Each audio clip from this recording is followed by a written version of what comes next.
Ladies and gentlemen, welcome back to Aspiration, Inspiration with me, Jason George. As always, we aspire to inspire before we expire. And apart from just inspiring, which is also important, we also try and keep things practical and share tips for success and prepare people for success. And today we're chatting to Allison van Walt, and she's here to share. She's an industrial psychologist, by the way. So she's the one that you want to be friends with. She's the one that you want to be connected to so that you can get into those spaces. Allison, thank you so much for joining us this morning. Thank you so much for inviting me, Jason. Yeah, so Allison, you are an industrial psychologist with over 10 years of experience in the talent management industry.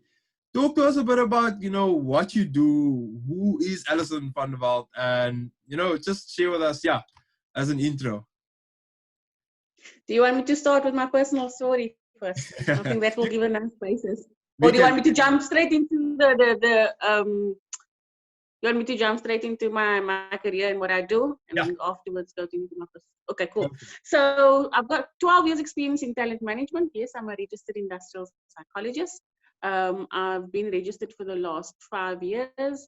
I've worked across many industries. What I basically do is I guide and assist management or exco members on how to utilize people and identify the greatest potential. So basically, kind of create operational efficiency through people. Yeah. That's how I summarize what I do. So under talent management, there's a lot of different aspects. So it's recruitment, psychometric testing, learning and development. Sure. Leadership development, my favorite. All the development stuff is my favorite. So I'm very passionate about developing people. Graduate development, succession planning. So it's a host of different things, and mainly development stuff. So I kind of stay away from the labor relations stuff in my portfolio usually, and just focus on developing people, ensuring and pinpointing their strengths and developmental areas and helping them do that. Yeah, and talk to us a bit about your journey. To how does one become an industrial psychologist? What do you have to do?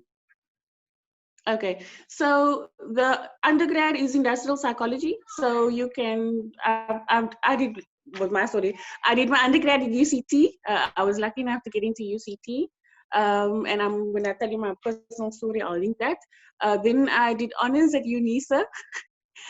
And my master's at UWC. So I'm like to explore different spaces. And I thought, man, every stage, let me try a different university just to feel it through. I did my master at UWC.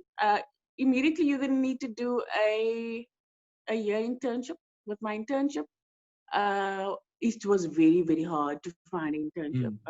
At that point, there were not many industrial psychologists, and most heads of HR. To do internship, your supervisor needs to be a qualified industrial psychologist, at least with 2 years experience. And at most organizations, even big organizations, there were many HR specialists or professionals that had 20, 30 years experience, but unfortunately weren't qualified. So I basically had to headhunt my mentor or my supervisor. And the manner in which I did that, because initially I applied, and I know that I needed to move from where I was into a space where there was space for development. So I didn't just want to go and be an intern. I wanted there to be space or potential opportunity to be employed, because I was leaving a very senior role for my internship. So I basically went from being a regional manager, Western Cape and Eastern Cape, for a Center of Excellence, to getting 5,000 Rand salary to do my internship, because it was needed for me to qualify. And I mean, like I said, to do that, I kind of wrote down 30 different companies' names where I could see potential for me to work. Also aligned my values to theirs, because I was on a hunt. I just wanted to find the best place where I know I can go in, do my internship, and hopefully show them how amazing I am and get an opportunity. And I did that, and I literally cold called all the different places, found out who's the head of HR, found out whether or not they're qualified, and then asked them whether or not they have a program. If they didn't have a program, I was like, I have a program, so I just need someone to sign off my reports. And that's how I got my internship. So I was very forceful, and I just needed to get it done because. So then you do a year internship, like I said. So you need to have a program. You can either write your own program depending on, because there's different electives. There's core, and then there's different electives you can choose from. Or HPCS can help you also with the program. Do the year program, then you write a board exam. At the end of that, that was a gruesome, board exam. And from there you then qualify. Yeah, I mean these board exams and things. It's just when you think, okay, I'm done with school. Okay, cool. Okay, I'm getting into university. Okay, cool. When I get the degree, okay, now I need to do practical. Okay, cool. I'm doing practical. Practical is done. Oh snap! I still have to write the competency exam. More exams. Like it's always so. It's always so crazy how you just never stop learning, and I think that's what that's what it's about. But I think it's amazing. I think I mean a lifelong learning attitude is a great thing to have. Yes, it was hardcore, and I think the board exams is hardcore because there's no real structure as to what exactly must I learn. I mean, I studied 7 years because my postgrad was part-time. So my honors and masters I did over 2 years each, and then my 3-year degree. So it was 7 years in total. And I mean, that's a hell of a long time to study. And then with the board exam, you kind of don't know what's coming in. So you've got 7 years of content, and you're like, what exactly do I focus on? So, I mean, luckily I had an amazing group where we studied together, and we kind of got old papers and kind of tried to make it up. But that was the first exam. I left and I cried. I physically cried because I wasn't sure. I didn't sleep for a week. I studied, I didn't sleep for a week. I was like a zombie.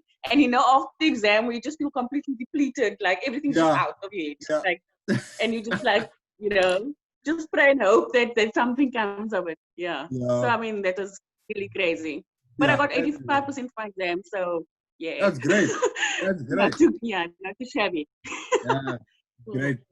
And Allison, talk to us about before all of this. Where are you from? Share a bit about your journey, your childhood, and growing up. What was it like? Yeah. So I spent most of my time in Mandalay, which is behind Lentegeur, opposite Kailicha and next to Philippi. It's like in that vicinity. But I also I moved to my parents at 9 years old. Mandalay wasn't really developed, so there was no schools, no daycares. It was kind of just bush, and the houses, they started to build residential houses. So I kind of stayed at my granny in Mount View and my granny in Nova Park. And then I also lived with my aunt in Lentegeur. So I moved quite a bit before 9 years old. Then went to Mandalay Primary. I spent my primary years there because they opened the school. And then actually one of my school teachers suggested, because I was probably going to end up in like a school in Mitchell's Plain, but they identified that I'm quite academic, and my English teacher actually suggested that I go to a school in the south, so either Westervoort or St. Susie, or one of those schools. I then applied and I got accepted at both. St. Susie accepted me first, and I just grabbed it and I was like, okay, let me go. The interesting part is that I only realized it was a girls' school, like I think a month into it. I was like, where's the boys? Which is very interesting. I was like, what happened to the boys? I was just a girls' school. So that was very interesting. Anyway, at school there, I was very academic. I actually spent most of my time at school. So I was very academic, very into sports. I was the head of netball, deputy head of softball. I swam, I ran, I did everything. And I think I just kind of enjoyed all the opportunities there was in that school. With that, I mean, I'm going to give you some input as to, so I came from Mandalay, which is like on the Cape Flats and / township. Traveled by train to school. Traveled by train to school. Like all my peers were much more advantage than me. They got dropped off at school. by the parents. I walked from Claremont to Newlands to get to school, but at least I had one or two friends as well. It came from college, so we traveled together. That wasn't so bad.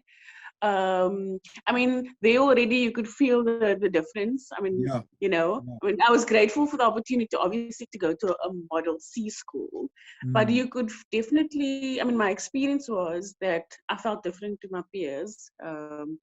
They would drop to their mom's Mercedes Benz or, you know, amazing cars, and I came with a train from the Kayabanchi. So I mean, it was very interesting. I mean, there already I felt like, oh, there's something different here, and you know, you almost immediately feel like you're a bit less, even though it's not that. It's just you feel like, I mean, even like with stationery. I worked from the age of 15, by the way, because I had to help my mom cover things, my parents cover things. So we were. By the time I got to high school, we all 4 kids. So my mom had 4 kids. My mom and dad worked like all the time, and I'm the eldest, so I kind of was the second mom. And so I worked at night as well. So at 15 years old, illegally, I worked at stock taking. Like when stores closed, we did stock taking to stock, and like I worked maybe twice in the week and weekends as well. So they already had to cover my own textbooks, my own transport. I mean, even though it sounds like doom and gloom, I think that it taught me a lot of lessons. Independence is definitely one. Money management, because I needed to, you know, I need to make sure my stuff is covered. I need to know, I need to make sure that I have a train ticket. I need to make sure I need togs for netball tournaments or whatever. Like I had to sort out all of that. But I was grateful. I mean, my mommy couldn't really afford high school. It was expensive, you know, for us. And therefore I had to come in and do my bit. So I was a A student. So I had A student, I was good at sports, and I also had to work. It was quite demanding, but it taught me a lot of, you know, time management, how to balance, how to prioritize, you know. I mean, with all of those comes beautiful lessons. So it's not just doom and gloom, you know. It's a lot. It depends on the manner in which you look at it, I guess. From high school, I got accepted into UCT. I've always, from the age of 9, wanted to be a clinical psychologist, actually. Because I mean, nobody knew about industrial psychologists. You know, psychologists were those people where you lay on a couch and you tell them your problems. You know, that's, you know. The interesting thing is, while I'm saying that, the interesting thing is that if I tell, my family still thinks I'm a clinical psychologist. Like, I don't think most people know about industrial psychologists, or it's just, you know, you say psychology, the industrial part include, but they don't kind of hear that. It's like, oh, can I come sit on your couch? Can I come sit on your couch soon? And I'm like, yeah, it's, you know, at some point I was explaining, and afterwards I was just like, actually, I'm just going to be like, yeah, you can come sit on my couch. I'm not actually that kind of psychologist. So I got into UCT. I mean, the dilemma was the same. I took a train there. I had to basically pay for my fees on my own. Nessus gave me a loan, so I only had to pay after I've studied. So I did 3 years of studies, but obviously in between I had to pay for my fees, my textbooks, you know, all the things around whatever university costs. And like I said, I was working. So luckily for me, I worked at Edgar's since I was like 17. Not that illegal. 17. And as soon as I finished my degree, I got so I worked in cosmetics, selling makeup and doing makeovers and all of that while I was studying, while I was in high school and studying. And as soon as I got my degree, because I was there for a long time, I became an HR assistant, and that was my first opportunity. And then I moved into the head office a few months later, where I just did talent acquisition, which is recruitment. And then I moved in a lot of recruitment spaces, in an agency and for corporate. So I mean, that's how I got my, so from Itcon, moved to, I actually stopped doing HR at some point after Itcon, doing recruitment for a bit, for 2 years. And I decided, you know, with the retail recruitment, you only recruit basically they only have 5 roles in stores. They don't have more than 5. So it's a cashier, your fitting room person, your salesperson, and the Yeah. store manager. So it became very monotonous. And I thought, Yeah. I'm 22. This person came up to me and sold me a funeral policy, and I was like, we're chatting about this, that, and the other. I signed up for the funeral policy, and he's like, we're looking for financial advisors, and I was like, maybe I Financial should try that. And I advisors. actually became a financial advisor for Oh, 2 wow. years. Sold policies, and that, even though it wasn't in my field, it taught me so much. Mm. It grew my character so much. Why? Because I had to sell a funeral cover or education plan or savings plan to Mm. somebody that works on the factory floor. But I also had Mm. to manage and be able to communicate with the financial director or CEO. So, I mean, I had to be able to speak to a financial director and present, and be all professional and high level and Yeah. business like. And then I literally sat next to bins on pavements and signed up, Yeah. this person that's on tea quickly, And from a factory floor. on that,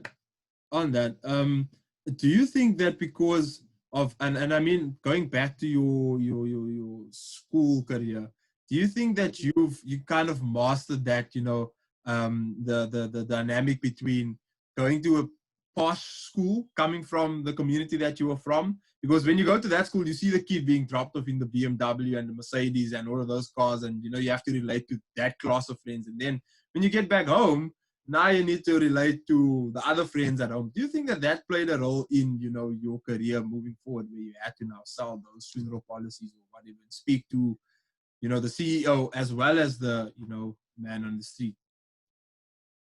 I think definitely because I got exposed to different people, and Mm. not only different people coming from different backgrounds, but also different levels of people. Because now I worked when I was very young, so I had to deal with, and in cosmetics also you get, the middle to upper class people coming to buy the perfume, and then so you need to Yeah. relate to them.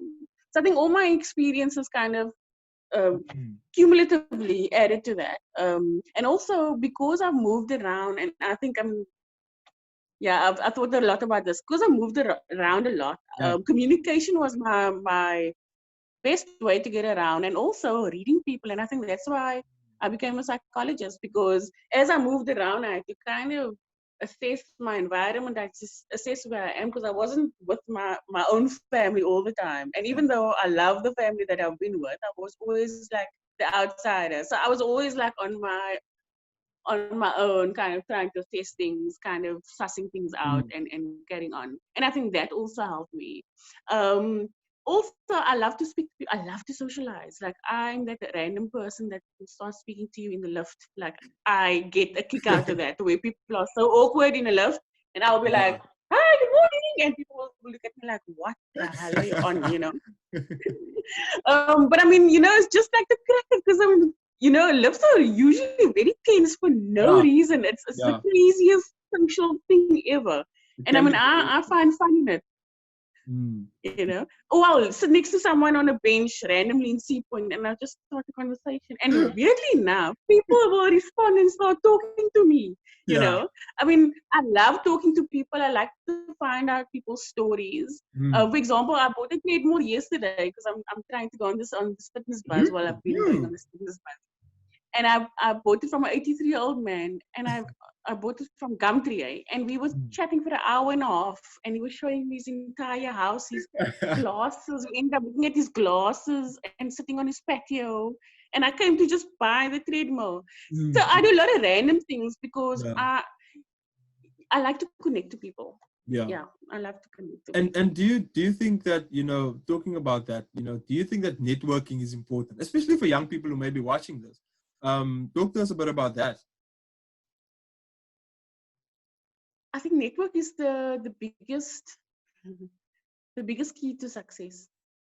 Mm. Because unfortunately, and I told you, Jason, I'm going to be very authentic and very transparent in this discussion. Mm. Unfortunately, it's who you know, not what you know.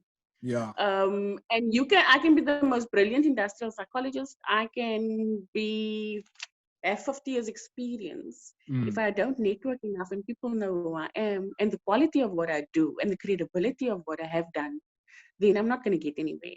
Yeah. The market, I mean, talking about networking now, the market because of COVID is so tight, you know.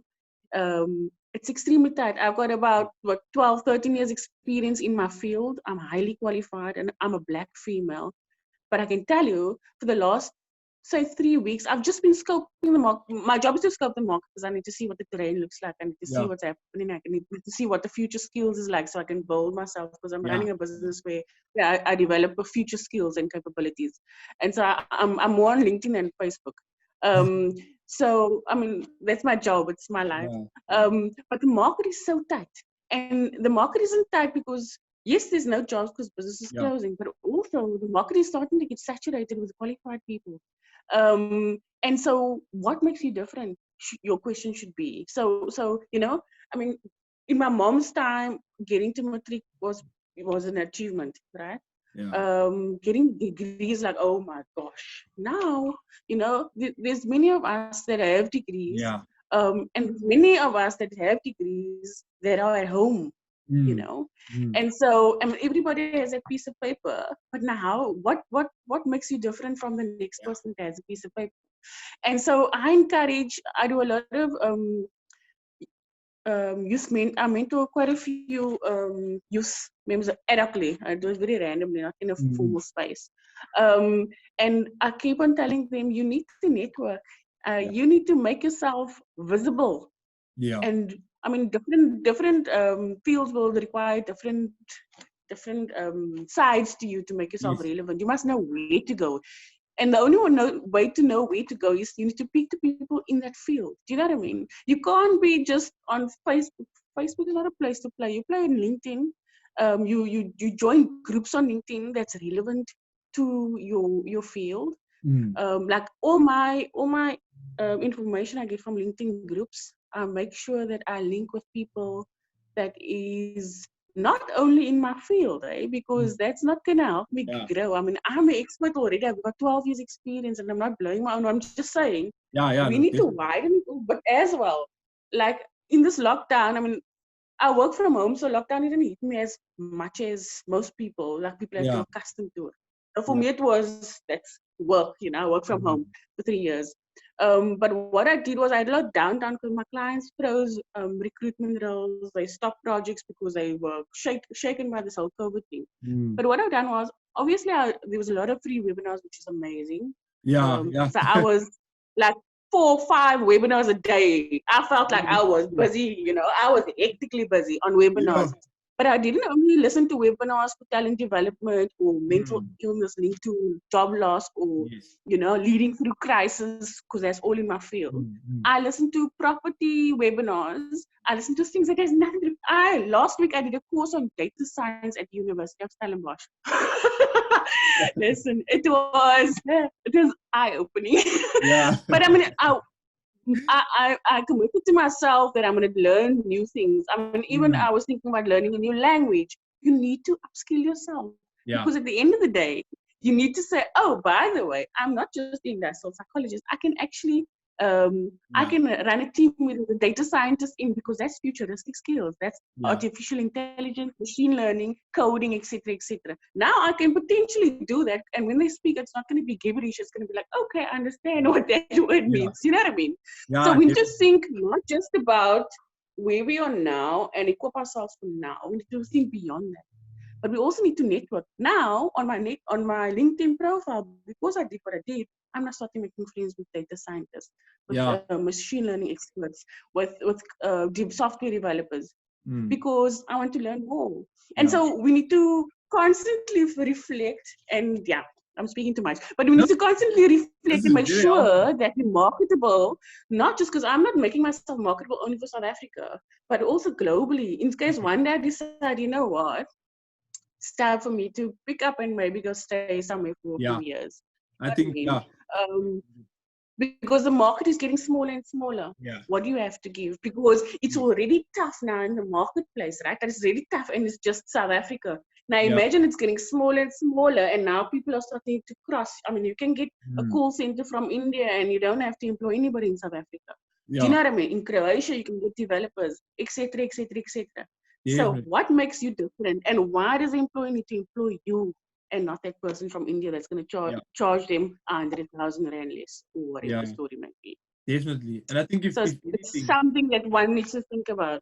I mean, if COVID has shown anything, it's really shown how small the world and how connected the world is, you know. Yes. So I think it's just, you know, us making use of the opportunity and talking about webinars. I mean, when the lockdown started, I think I also spent like a lot of time, you know, during my weeks attending webinars and, you know, checking out the most informative one that I found, and that's still running, is Africa.com.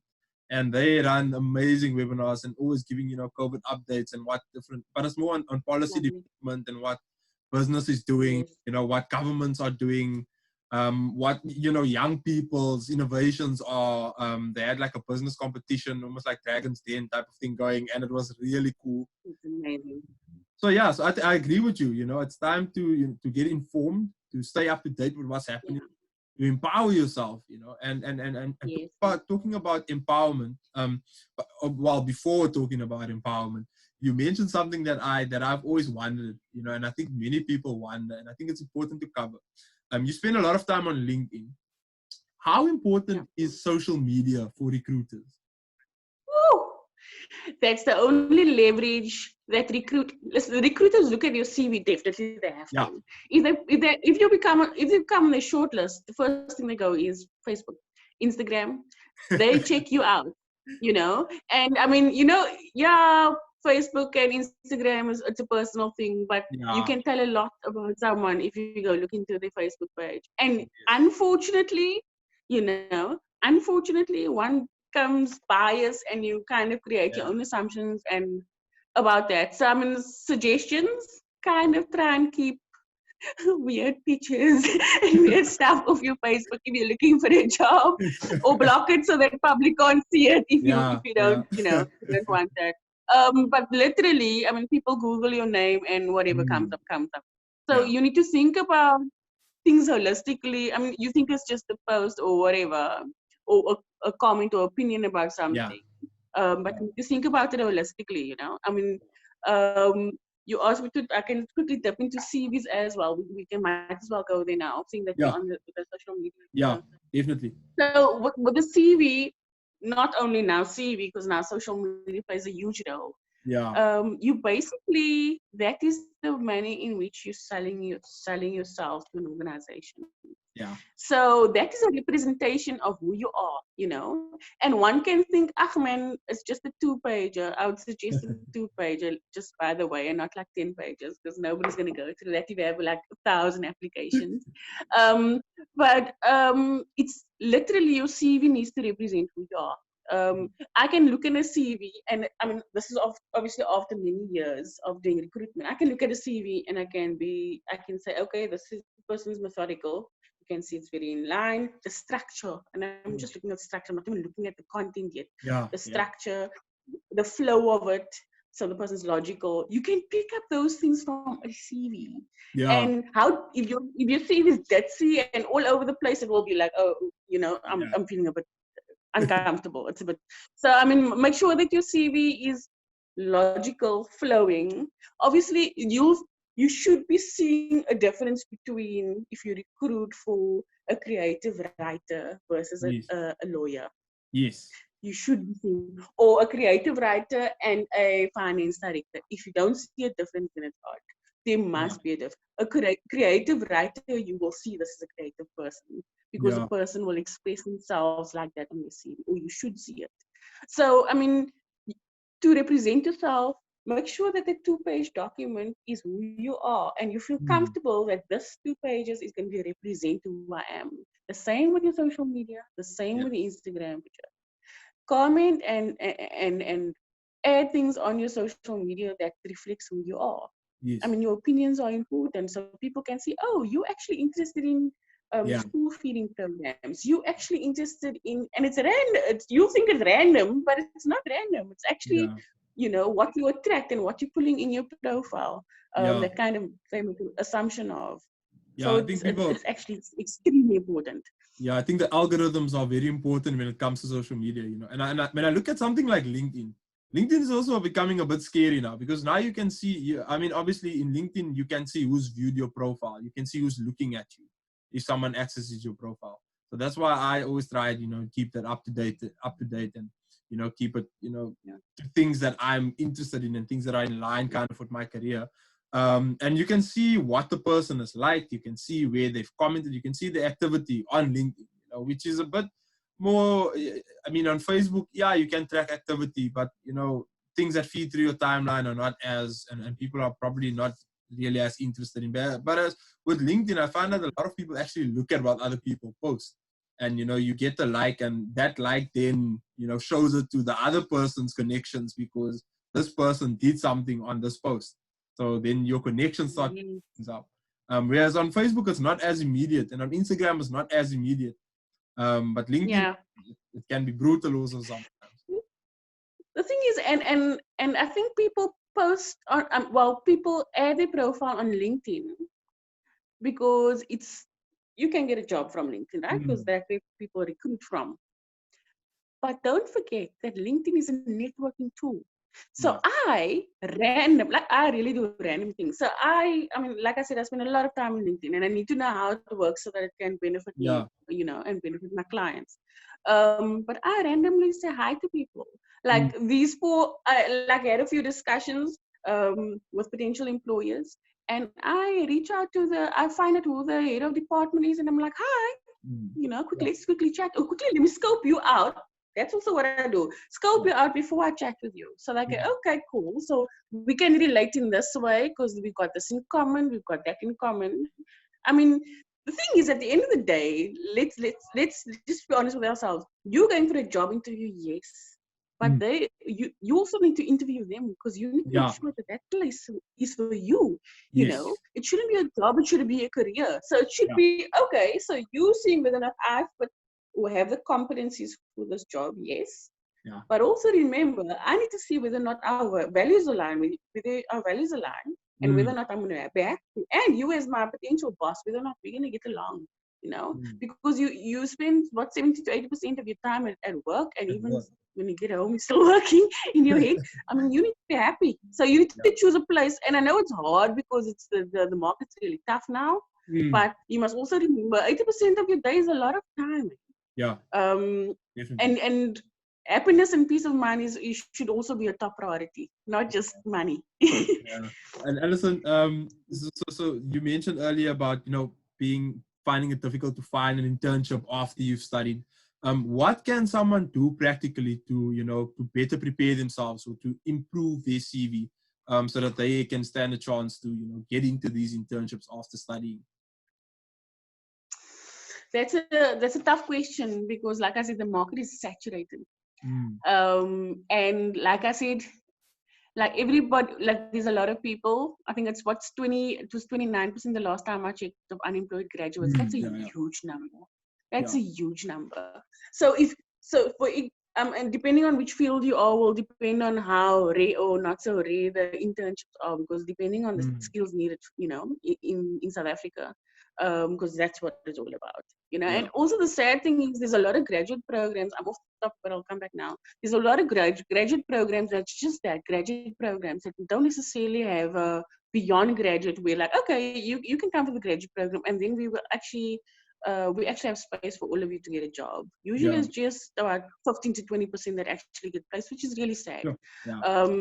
So how do you differentiate yourself?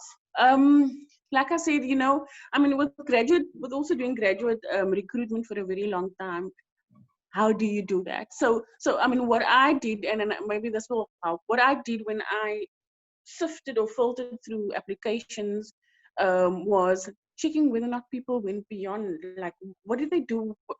Were they interested in, for example, NPOs? Did they volunteer anywhere? What else are the interests that's aligned to our organizational goals and values?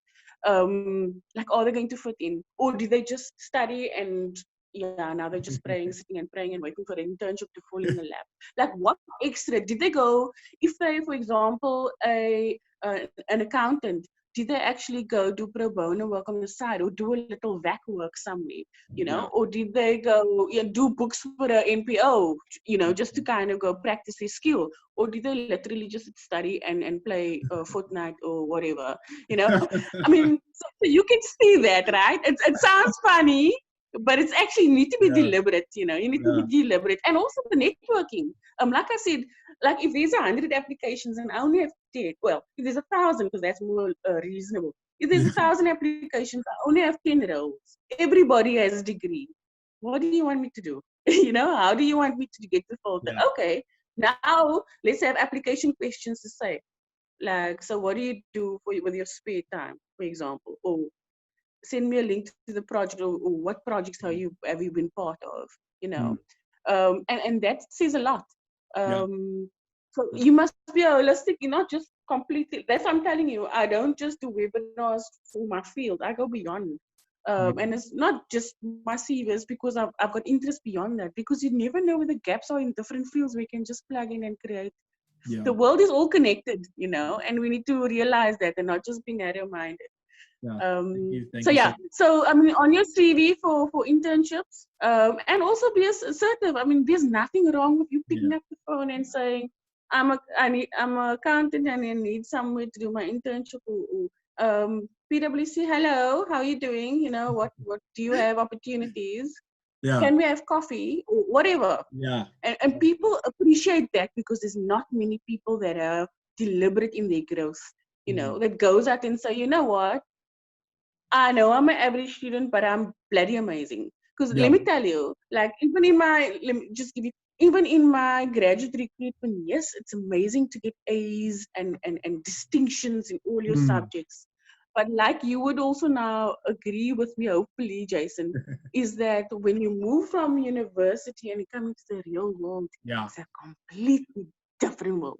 Definitely. You're not going to sit with a textbook and say that of point 1 to 2. No. Application is way different to the theory of things. Yes. In university's theory, and that's why practical examples like going to VAC work, like going to do practical stuff is important, so that your transition between university and being in a day job in real life, it's almost seamless. Yeah. Or less bumpy than people that haven't tried that. Yeah, I agree 100%. And thank you so much, because I think these are really, things that people don't often think about, and that people miss out on, and people wonder about, and wonder, why did my application get rejected? Why don't I get anything? Yeah. And a lot of times it's people with good marks, that wonder these things. But they've just been studying. And unfortunately, the guy that's, well-rounded is the guy that's most probably going to get the job. But moving a bit away from our discussion now, and moving more towards a conclusion. I don't know if there's anything else that you wanted to chat about, but it's Women's Month this month, and I wanted to ask you. It's two questions, but you can answer it as one. What does it mean for you to be a woman in South Africa right now, and how important is women empowerment for you? Sure. What does it mean to be a woman in South Africa? It's scary. I mean, and I'm going to link it to gender-based violence. It's extremely scary, and it's scary. I think the media is also, because the media has the influence it has, and I'm sure it's always been happening for years and years without us knowing. But now it's more in your face, because you've got your phone all the time. I'm constantly update myself on news and Facebook. People are posting videos and stuff. It's all your face, so it's much more scarier now than it was before. And I'm sure it's not so dramatically more worse than it used to be. I think it's just more prevalent. It's more out there, So definitely it's scary, because I'm a single mom. I live alone with my son, my 8-year-old son. So it's scary for me to come home. I don't come home late at night, because it's not necessarily safe. I was telling a friend of mine, this is just by the by, obviously with COVID, a lot of people lost their jobs, and there's much more people coming to ring the bell to ask for food, etc., etc. And for the last 3 weeks, I've been giving every day, because I cook for myself and my son. There's always leftovers, and I come from the Cape Flats, and I live in a okay area now. So there's always a part of me that can relate, because I know how it is to be hungry, etc. We've all been through similar things. But after like giving every day, and it was like not one person ringing the bell, it's one person ringing the bell, but then there's three of them that was walking together. And at some point I was like, oh, because I need to walk Yeah. from my door to the gate to hand over the food.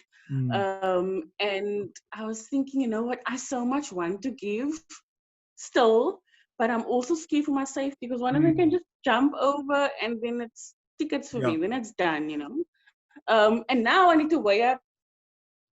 My heart wants to give because I have to give. I can spare a sandwich or two, Yeah. but then I need to think about my safety. Mm. Like, so now I was telling a friend of mine, I mean, maybe I must just give in another way that is safer for me. Yeah. But it's very hard so that I cannot give to the people surrounding this area, because they obviously live around here. Do you know Yeah. what I mean? So I Yeah. mean, one need to think about that, and that was Mm. never something I had to think about, Yeah. because it's so in your face now. It's so on your doorstep. Yeah. Um, so definitely, with regards to women empowerment, I'm definitely a feminist to a certain degree.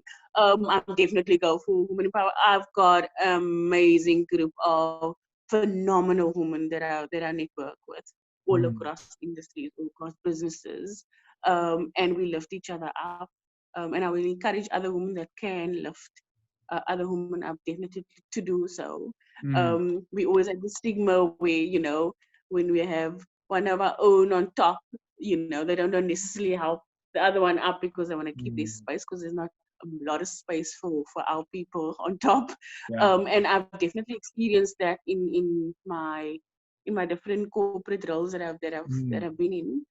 But now I think people are becoming more and more flexible and realizing that you you don't have to be, you can just make the table longer. Yeah. It doesn't have to be only one space, or move up a bit, man, and just let someone sit next to you. And so I definitely, like I said, informally mentor quite a lot of youth, and it's mainly women, I must say.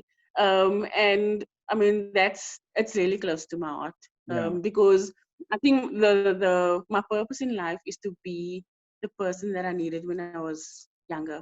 And that's why I'm very, very passionate about youth development. Yeah. That's so powerful. Thank you so much, Allison. Thank you so much for your time Yeah. today, and I really I appreciate. really love this. Yeah, I really love this chat. Thank you so much, Jason, for inviting me. And No I problem. hope I've added value to Definitely. whoever's listening. Definitely. Yeah. If anybody has any questions, you can give them my email, or and then they can pop me an email. Definitely open to questions around whatever. It was linked Awesome. to whatever I do, and I can help. Okay. Will do. Will do. Thank you so much, Allison. And thank you so much, whoever's been watching. And thank you so much for joining us today on Aspiration, Inspiration. But as always, we aspire to inspire before we expire. Thank you, Allison. Cheers.